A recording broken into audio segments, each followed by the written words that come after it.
I'm a girl on fire, I'm not a victim, a girl on fire, I'll stand my ground, girl on fire, I've made a choice, I stand proud. I'm a girl on fire, I'm a mother, a daughter, a sister, a friend, I'm every woman. I have taken up arms and I choose to defend all that. Net Oxley here for Ghost That Girls on Fire, 16 Days of Action for No Violence Against Women and Children. I'm here with the beautiful Zintle Khobeni de Lange. Welcome and thank you very much for giving us the time and talking to us today. Well, thank you, Lynette, and a very good afternoon on this 26th of November, 2024. Thank you very, very much for the opportunity. A good afternoon to you and, of course, to everyone that is following your incredible work. Thank you very much. Can we start by just telling us about yourself? Where did you grow up? Who is Zintle? I'm always happy to do that, even though I always feel I have so much information to share. But my name is Zintle Khobeni de Lange, as you have correctly said, and I am a mom. I'm a daughter. I'm a leader in my family, my very patriarchal family. I'm a leader in my family. I'm a leader in my community, in my rural village, which is where I was born and raised, in the Eastern Cape, in the village of Ndofela. It's in the Stepspruit area, just close to the border of Lesotho. So that's where I was born. I did actually grow up in Soweto most of my life. I grew up in Johannesburg in Soweto. You know, most of the time, people in the rural villages, you'll find us migrating to the inner cities, you know, for better opportunity, better education, work opportunities, and everything else that comes with that.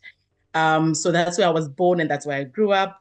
I live in Cape Town at the moment, but of course I'm in between Eastern Cape and the Western Cape. And there's a project that I'm doing in the Eastern Cape as well. So there's a lot of traveling that happens between the two provinces. So sometimes you'll find me in the Western Cape and sometimes you'll find me in the Eastern Cape. But apart from that, I'm also the founder and the executive director of the Great People of South Africa organization. This is a women's rights organization. It's a nonprofit organization that I started in 2019. And the reason why I started the organization is because myself, I am a survivor of gender-based violence, specifically sexual violence. I was gang raped in 2015 while I was living in Johannesburg. And that really gave birth to the activist in me. I think I've always been an activist my entire life because I used to be in student politics, but to have a specific focus on a particular topic, which is gender-based violence, it took, this crime that was committed against me for me to realize that there is a lot that is happening within our criminal justice system. There's a gap, there's a lack of education, there's a lack of awareness, there's a lot of support that needs to be happening or rather to be received by victims and survivors of gender-based violence.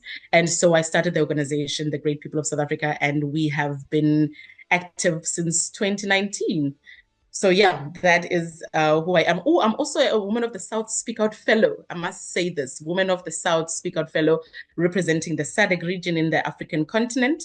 We actually have an incredible journey that's coming up right now to Thailand, to Bangkok, to attend the African Women in Development forum. So I'm definitely looking forward to that. So that's what I do. That's me. I'm also very active in politics, I must say, as well. I just currently, or rather recently, served as the provincial chairperson of the Women's Forum for my previous political party, which I will not mention right now.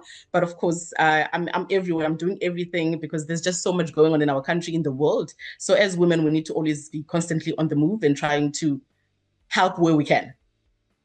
So tell me, the incident that happened, how old were you when it happened, the rape that instigated this? So the gang rape, it happened in 2015. I was still staying in Johannesburg. Let me tell you this story. I think I was around 24, 25 years. I'm 33 years old now. So by maths, I will need to do maths. But this was in 2015. So it happened in February. I was still staying in Johannesburg, like I said. And I moved, well, the organization I was working for at the time, they moved me to Cape Town. And unfortunately, once again, when I got to Cape Town, my then manager at the time raped me. And that is one case that I never reported because this was almost like 4 months after the ordeal in Johannesburg. So I get to Cape Town. I'm in a new environment. I'm in a new team setting. And this happens to me literally 2 days of being in Cape Town. So yeah, that's my story. So are you involved in, so you do a lot for GBV advocacy, and you're also involved in the Tamar project. Am I correct? Am I saying that, or is that not one of your projects? Which project is this one? I think we might have got that one wrong. But you are involved with the legal empowerment projects in the community. Am I correct? Can you That tell is us a little bit 100% correct, about yes. some more about that? Because obviously, and I have found that you've talked about your own situation and that you didn't report it. I don't know if you've reported the gang rape, but it's very difficult for people to go around and the legal system in South Africa. And even when they catch to the reporting first, then actually how the police is dealing with it. And then lastly, in terms of parole, when people do get caught, they get out on parole. Can you tell us a little bit about your the community legal empowerment? Because I think at rural level, there's definitely no ways for people to actually report the rapes and GBV. Certainly. Okay, so the gang rape, it was reported in Johannesburg, right? But the police did absolutely nothing except take the statement at the time. And I want to always remind people or just make it clear to people that when this happened to me, I'd always heard about rape and people getting raped, and it had never happened to me. So I did not even understand what sexual violence was at the time. I was just, a young 20 something year old living my life, really not paying attention to what was happening around me, right? So that was reported. The case that I did not report at the time was the one, the Cape Town incident, right? I did, however, end up reporting the incident because the man's name came up in my work now, in my space of doing the community legal empowerment. There's a lot of outreach programs that we also do as well. So his name was brought up in one of the conversations. The conversation, well, I can't say it had nothing to do with me because I was facilitating the program, but his name came up. And at the time, I thought to myself, well, this is probably an opportunity for me to actually speak out, considering that this man now holds a powerful position once again within the political space. So we all know how men in positions of power tend to use those powers to, abuse women, men, children. We know this is happening in our country. So I thought I had this responsibility to now speak out. Otherwise, I am a hypocrite. This is being brought to my attention right now.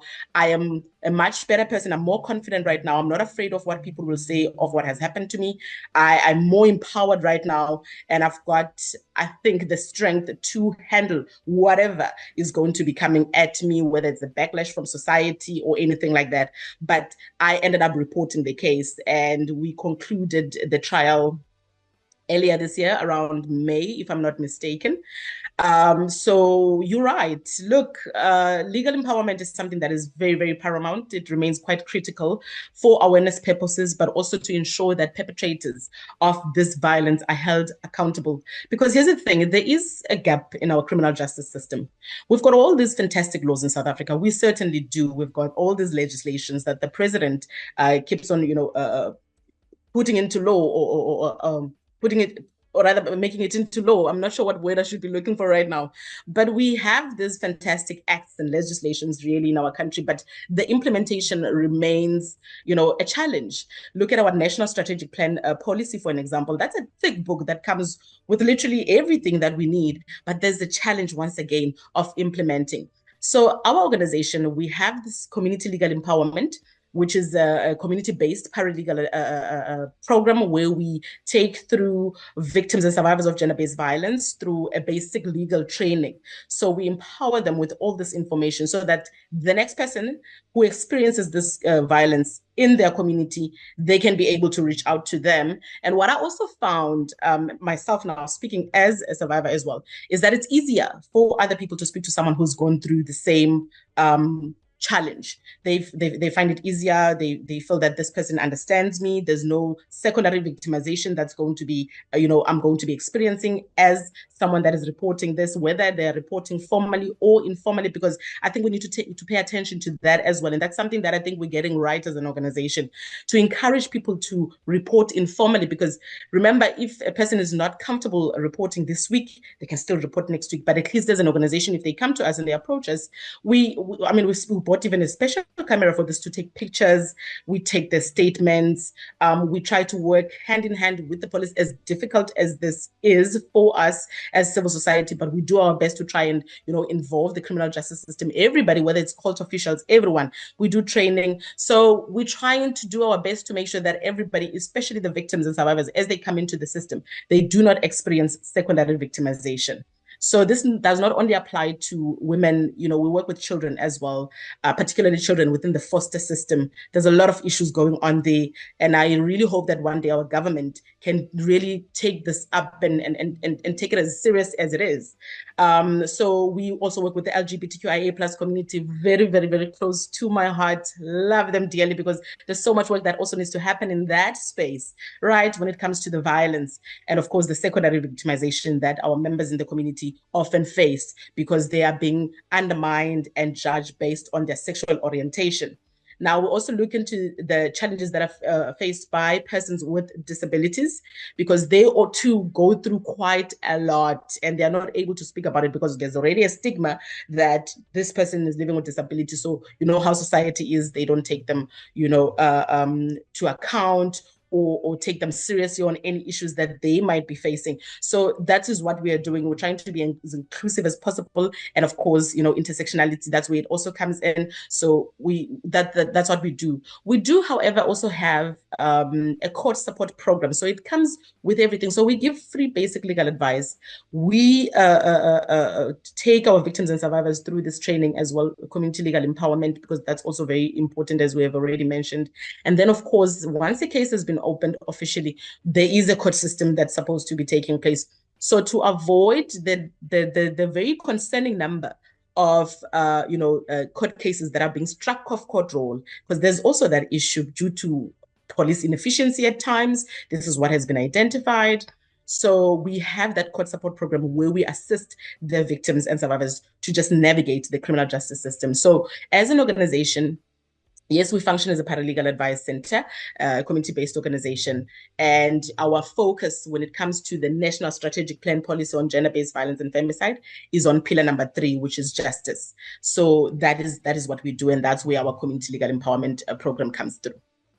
So let's ask you, have you got justice from both the person that raped you, your boss, and from the other system where you gang raped? Did you get justice in the end? Absolutely not. Well, this is the gang rape that happened in Johannesburg. Like I said, there was just no action from the police or anything like that. And also, again, society. I think myself at the same time, like I said, I had not had a full understanding as yet as to what had happened to me, that this is a crime and that somebody needed to be held accountable. You hear these things in the community. Someone hears about this, that this has happened to you in the community, and you will get an advice that keep it to yourself.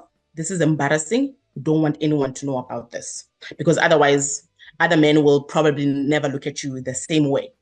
Now, for that fear, you keep it with you. So I never even followed up with the police after that, right?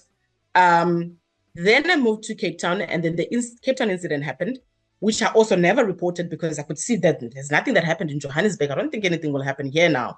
But also at the time in Cape Town, I had a fear that perhaps the organization that had moved me would suggest that I go back to Johannesburg. I didn't want that because I had already experienced trauma there. So I thought, okay, perhaps, I don't know, I could just get over this, like I'm trying to get over that one. But like I said, during a session, this came up, and now I was already an empowered woman. I was already speaking for those who cannot speak for themselves. I was a totally different person right now. Okay. So I'm all charged up and I'm ready to fight for justice. So I reported the case to the police. It was on the media. It was crazy. Everybody had an opinion. Well, the same opinions that I was expecting, because I'd already had an experience of being now in the space of GBV and understanding what challenges the victims that we were now working with were experiencing. So I already kind of anticipated the backlash, whatever people are going to say. Oh, this is a man who's in politics now. You're trying to destroy his future. What's wrong with you? Why didn't you talk at that time?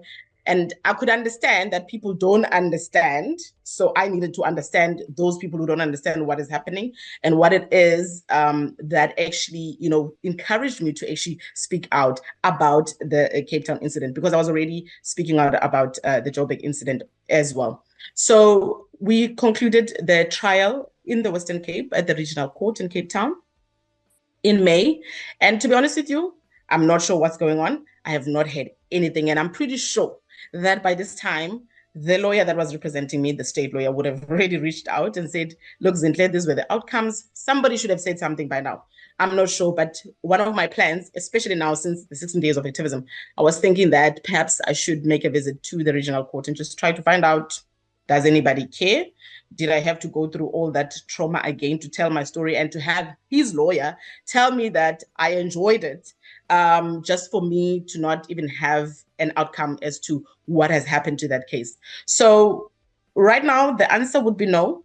And I'm hoping that in future, when we speak, I'll say, yes, I've gotten justice, particularly with this Cape Town case, because the Johannesburg case, nobody did anything from the word go. I'm not even sure I should go back to the police station. I've always wanted to do something like that, but I've just never, known how do I navigate around this? Do I go back and do I ask?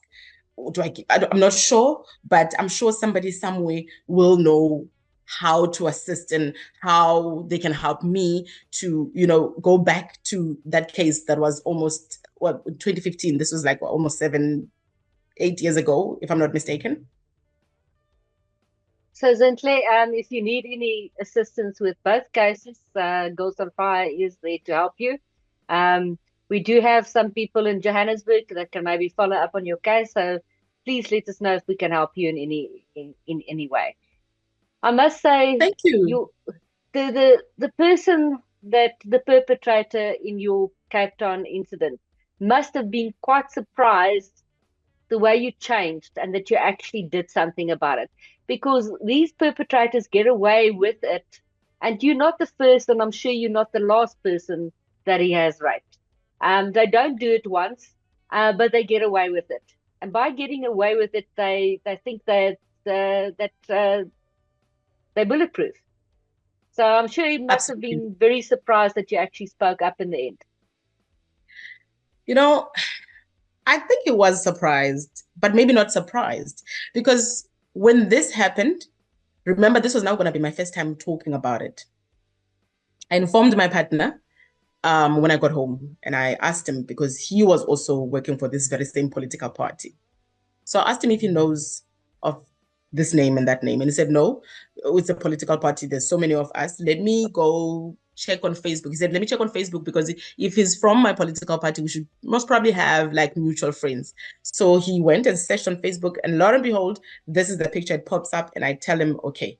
And he's asking me, why the change in your face? What's happening? Tell me. So I had to sit him down and just let him know, look, this is what has happened, and this is what I went through. He then suggested that I speak to someone who's also a family member of mine, but also in the same political party, and inform them, because they had like a position of power more than he, because he was a staff member and not someone maybe serving in the legislature or anything like that. So I tell who's actually my uncle. So I inform my uncle to say, you know what, this is what happened to me, and this is the person that did this to me. He says to me, give me 2 days, let me find out, I'll get back to you. So I said, okay, cool. He does indeed get back to me after 2 days, and he says to me, you know what?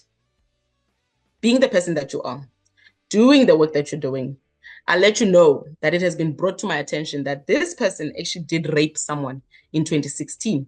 And that person tried to come forward, but their case just went quiet. So knowing you, I know that you are the right person who can take this on. And I know that you're not going to give up, because, look at you and the work that you're doing. I did exactly that. And to my surprise, at the time when I wrote the letter to the party to inform them that, listen, mine is to let you know that this is what happened to me. and this is who did it. And I know that I've heard it's been brought to my attention that he did it to someone else. I don't know how many other, but I'm letting you know that there's a danger in your space. There's a dangerous man in your space, and there's women that work in your space. You are always doing outside courts saying you don't want this. I think this would be now the opportunity for you to do something about it, right? I submit this letter. The women, the party itself has a women's league sort of a thing. I report this because one thing I remember about this is that the emails that were given to me, they were all men emails. So I said, no, man, I don't feel comfortable sending this email to all men. No, give me some of the women in the leadership of this women's league thing they have. And they give it to me, and I CC the women with the hope that at least maybe the women, because I'm very doubtful about the men that they will do anything, because I don't know what they are up to. And you know what? I think I wasn't shocked, understanding that there are women who are enablers and who are protectors of such men. But the women in that party did absolutely nothing, not even to reach out to say, listen, I saw your email. What is happening? How can we help? Nothing of that kind. In fact, the person that told my uncle that this man had actually raped another woman in 2016 was actually a woman that also sits in this position of power in this political party. So that alone encouraged me to get back into the political space, because I then had an understanding that GBV is certain, it's everywhere. Okay, it's happening in our churches, it's happening in our schools, it's happening in our daycare centers, it's happening at the mall, it's happening everywhere. So it's definitely also happening within the political space. You can see them, they're wearing fancy suits, they speak nice English, they are all up there, but they get up to a lot of crimes of gender-based violence, and those go unattended, they go unreported, because obviously people fear that they might lose their jobs. And interestingly enough, I'll have you know this, when I sent this email, I actually sent it to the then provincial leader of that party here in the Western Cape. And a couple of months later, 3 or 4 months later, I see this breaking news that is under investigation. This is the same person that I sent the email to report this perpetrator to. And I see, and in my mind, I thought, this is probably a GBV case. It was still breaking news. Nobody's telling us yet what's happening. And a couple of hours later in the day, well, it's GBV, right? A lot of women, about 10 women in his office, he's now MEC of something, I think at the time, have reported him for sexual violence. That has been happening for a very long time, for years. And a lot of people now are saying, no, many people in positions of power in this political party have always known about this. It's, well, I guess unfortunate for him that now these women are coming out and they're speaking out. But also, again, people are saying this could be a political thing. Maybe, you know how it goes. But anyway, so that's what happened to me. So really, I mean, I'm not sure what it is that we need to be doing in South Africa, because like I said, we already have these great laws. It's the implementation that we don't have. But I feel like there is, space for us as people in civil society to come into the political space and change things there, because people who are in politics, politicians, they sit in our parliaments, whether it's in local government, whether they're sitting in councils, or they're sitting in the legislature or at the National Assembly, and they make these laws. Now we need to ask ourselves, what's taking so long for these laws to actually be implemented, to have a monitoring and evaluation steering committee of some kind that follows up to ensure that these laws, these legislations are effective? So now, which left me asking myself, can we really trust the people who are sitting in our National Assembly? Can we trust the people who sit in our provincial parliament if they are protecting each other like this, especially when it comes to issues of gender-based violence? Maybe perhaps that's why we see that some of our laws are not working, because the same people who are supposed to be enforcing these laws are actually committing the crime over there. So there's just a lot going on really in our space, in our country, and globally, really. So we need to investigate those kind of things and try to work together as civil society, as political parties. Let's have a look and see what it is that we can do to make sure that these laws and these legislations are really working to the benefit of the victims and survivors of gender-based violence. It is a holistic approach, as you say.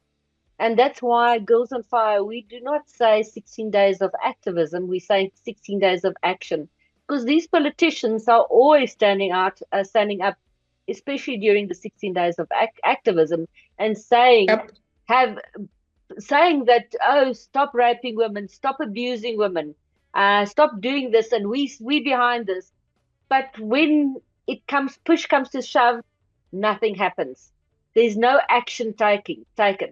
So from my point of view, it actually starts happening that you as a person, one person stands up for themselves, and you need to look after your safety, and that's what I'm trying to instill in other people. Because I do think that activism doesn't work. Saying to politicians, the politicians are always saying that do not, you know, we're against gender-based violence. We're trying to Yeah. do this. We're trying to do that. But never in the end, nothing really gets happens on the floor, on the ground. Absolutely. And I think you guys are doing such fantastic work. I had never heard of you guys before until we started engaging via LinkedIn.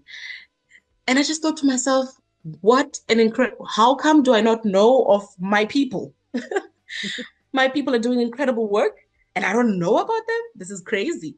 So I think you guys are doing such an amazing work. And that is why I was saying to myself, regardless of whatever is happening right now in my personal space, I need to make time because this is such a crucial time for us, globally, because obviously, International Day of No Violence Against Women and Children is internationally recognized. But of course, we're doing a lot of work as well in South Africa as organizations such as Girls on Fire, the Great People of South Africa, in they're all over the place. And we're playing our part, all of us, to try and, prevent and respond to this scourge of violence.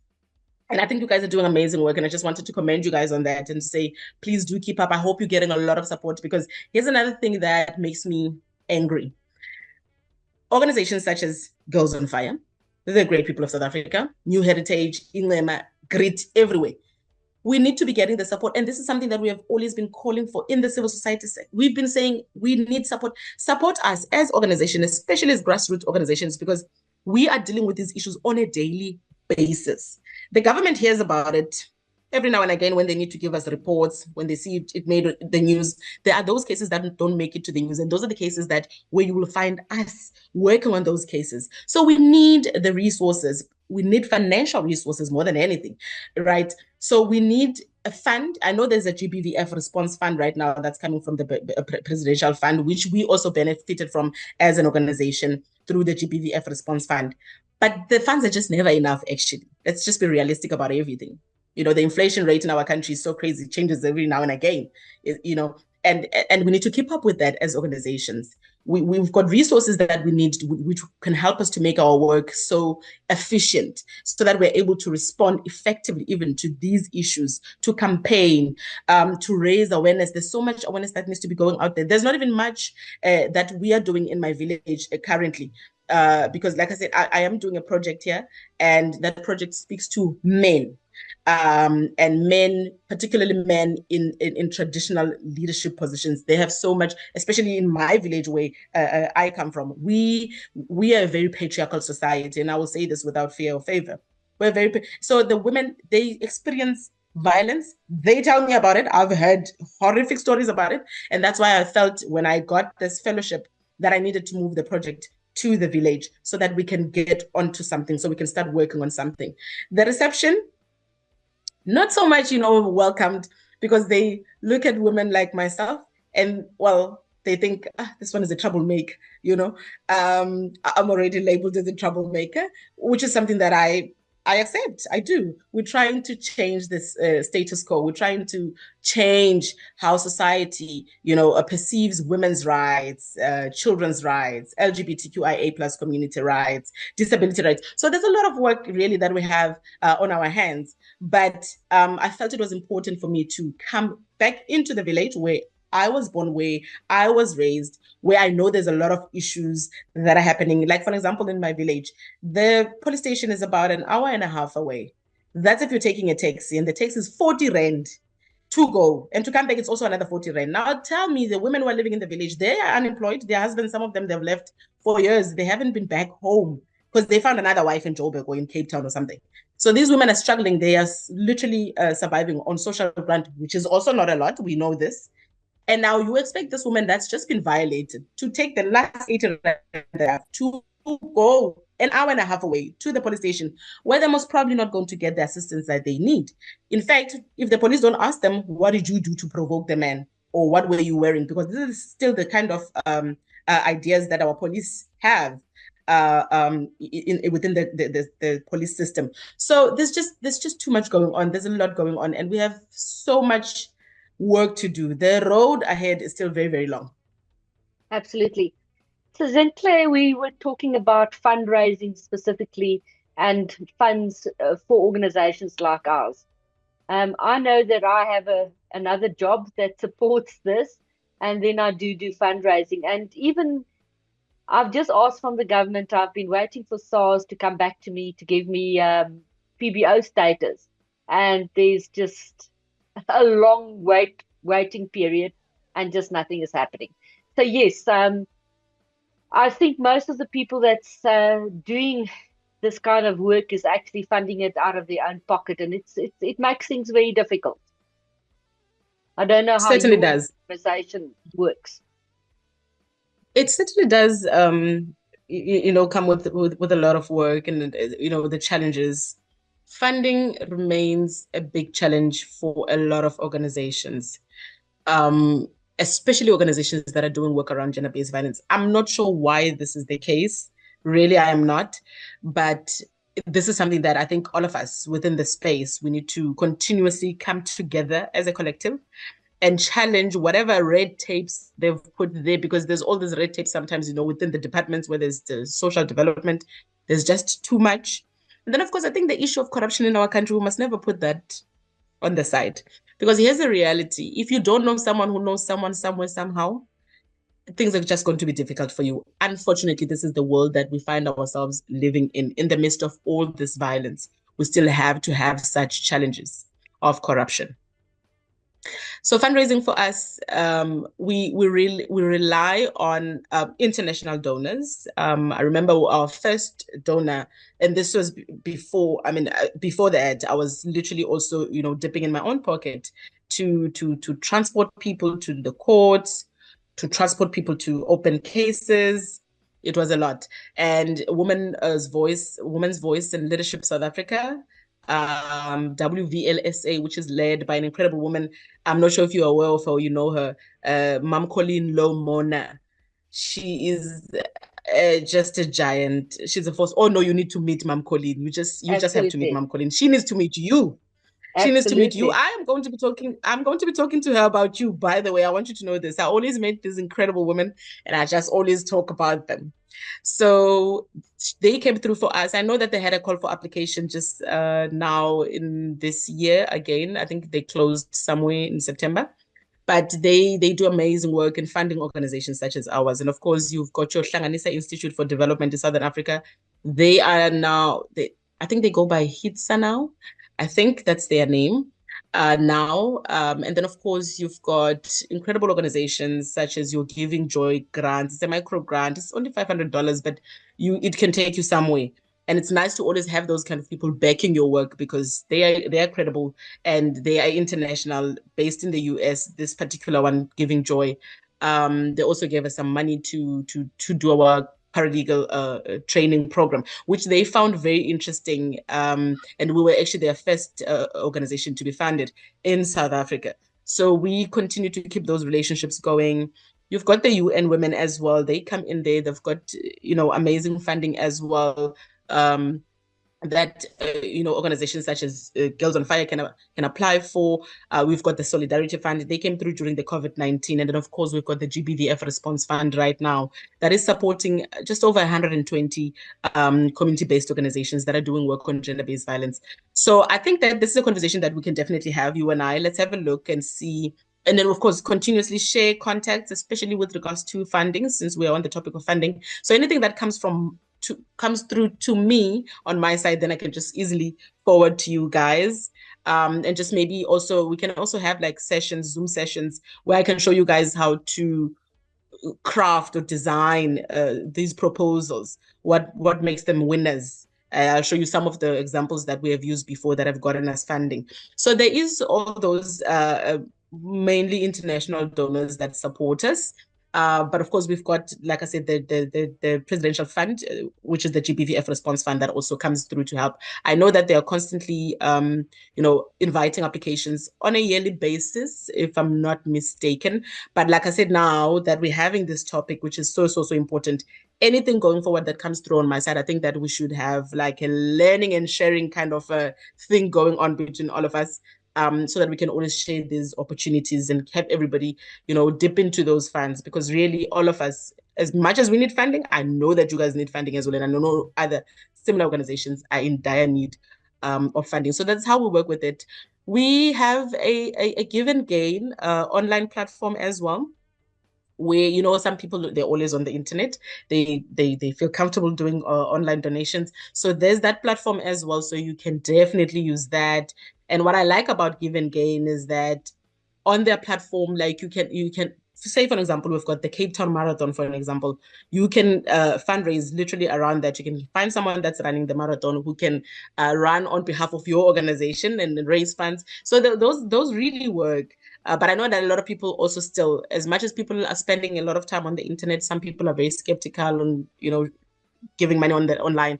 But it's a very secure platform. I like it. I like how it works. And I think if you guys are not on it, well, now, then you should definitely get in on it. Here's another interesting one. I shared this one with other organizations, and they thought, Zintle, how did you come up with this? So I told them, hey, I've been around for a very long time, my people. So we also do face-to-face fundraising. How does this work? So what we have done is we have built relationships with center managers, well, mall managers, right? So we target all malls where we know the rich and the famous live, and they're most likely to go there, people with money. So we have these incredible relationships with the center managers of those malls. So they allow us to come in on an in-kind basis, to come in, and then we can exhibit. We put our banners up there, we put our table.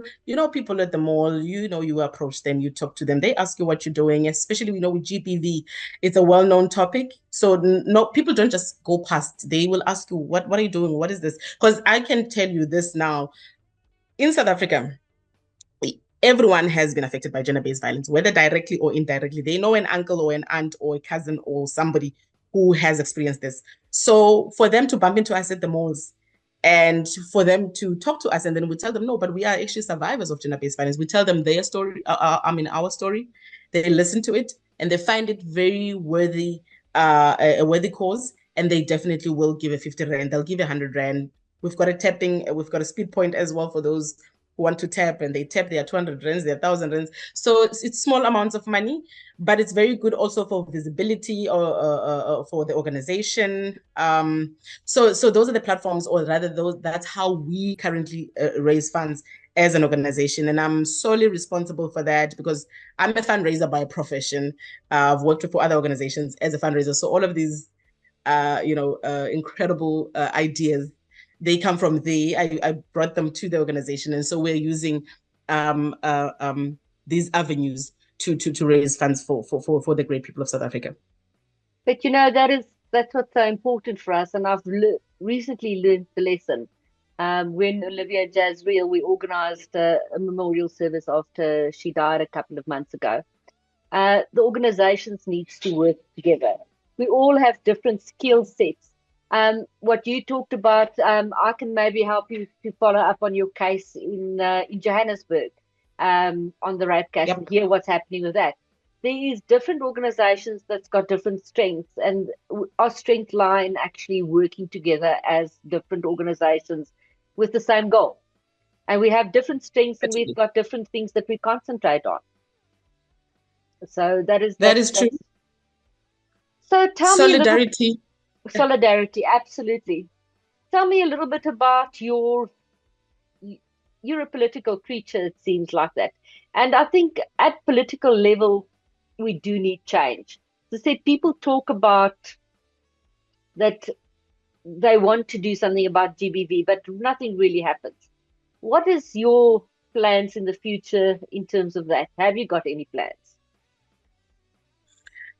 Well, as women, we must always have plans of some kind. Um, so within the political space, like I said, my experience with gender-based violence is what actually encouraged me to become actively involved in politics because I just thought that women like myself, men who have the same thinking capacity as myself, the queer community, persons with disabilities that think alike should definitely be entering the political space. We're not asking to enter it, we are taking it. Because if we don't come in and make the changes that we want to see, because here's another thing, we can always sit on the side and always be shouting that government is not doing this, the politicians are not doing this. And yet I believe, and this is just my personal belief, there's a politician in all of us, right? And I think that we need to invoke those politicians in us and join political parties. You can form your own political party. The constitution allows us to do that. But I think there's just a pool of political parties already in South Africa. So it's best to look at a political party, look at their policies. I think the policies are very, very important. I think that most of the time, some of us, we join politics for the hype of joining politics, and we don't look at what their policies are, and also look at their track record on the implementation of those policies and what they have been doing, whether it's at local government, provincial government, or national government.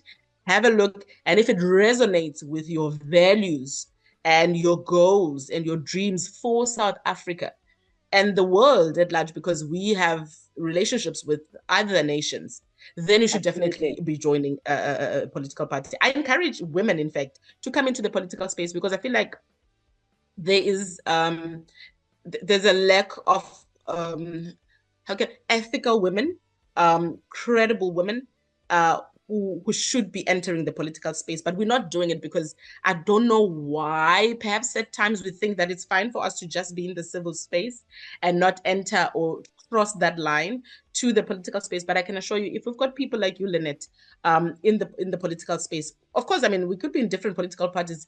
We'll just agree to disagree, but I know that we will be agreeing on a lot of things, especially when it comes to implementation of policies and legislations that pertain to women's rights, queer rights, disability rights, children's rights, just social justice.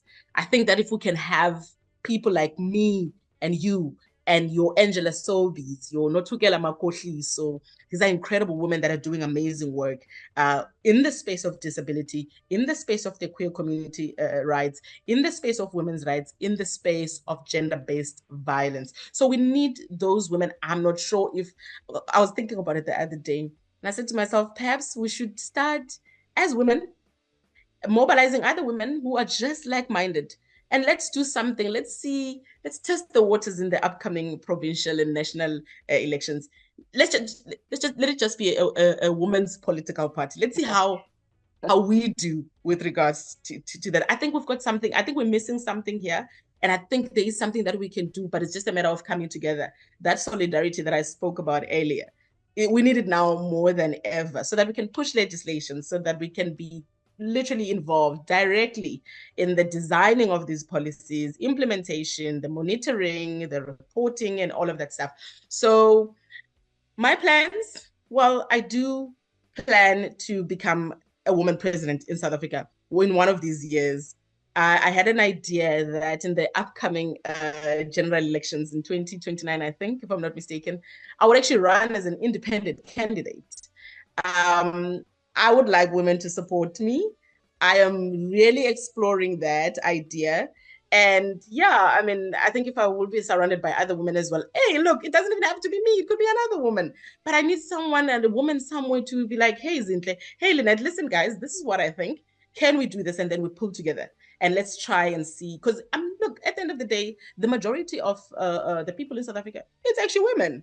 So why are we not leading? So look, I will definitely support you. I'm not a political creature at all. Uh, it's just not what I am. I did study political science. It's one of my majors at varsity. Didn't enjoy it very much. But I was involved in other cases, other things that's really important for our basic human rights, and that is freedom of information. I was actually on a committee that when the Freedom of Information Act was planned, I was involved in a committee on that side. And it's very interesting for me to see what is happening in the world right now, because one of our basic rights are freedom of information, freedom to speak out, the right to have the right information and correct information, and not information that is comes through the main what do you call it, media houses. And there's been significant changes in the world, and it's very interesting for me what's happening specifically on X at this stage. There's freedom of speech for the first time. You know, if you look at Meta, it would stop certain things, but X, there's you can speak out, and it's not to do that you criticizing other people, but it is exchanging of free information, and that is so important for our future. So that is one of the those basic rights are extremely important for me.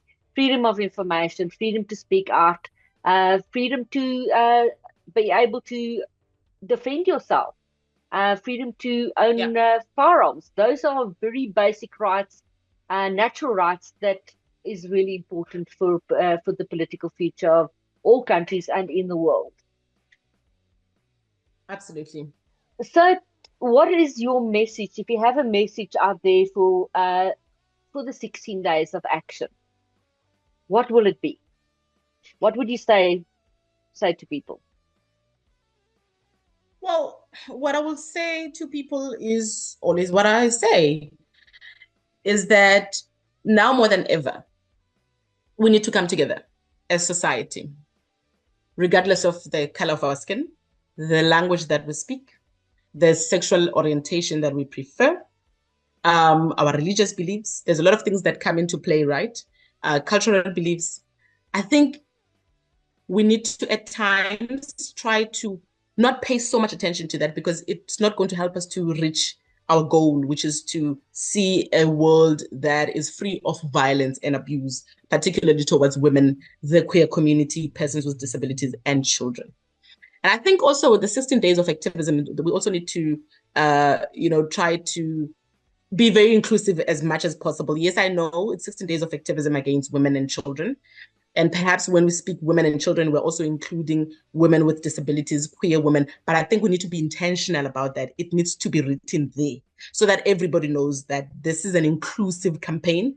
It speaks to everybody, whether they are gay or lesbian, whether they sit on a wheelchair or they are visually impaired, whatever the case may be, everybody needs to be included. Because if you're just going to make it, so basic, everybody thinks it's a women and the children's thing, and they don't realize that there's other people who are very much affected by this abuse and this violence. So I would like to have a call for action towards everybody in the country and globally. We need to continuously work together as a collective and not look at these other things that don't really matter. The issue of race in our country, it's something that, because here's the thing, I'm a Black woman. I grew up in a Black community. I was born in a rural village. There's women there who are facing issues.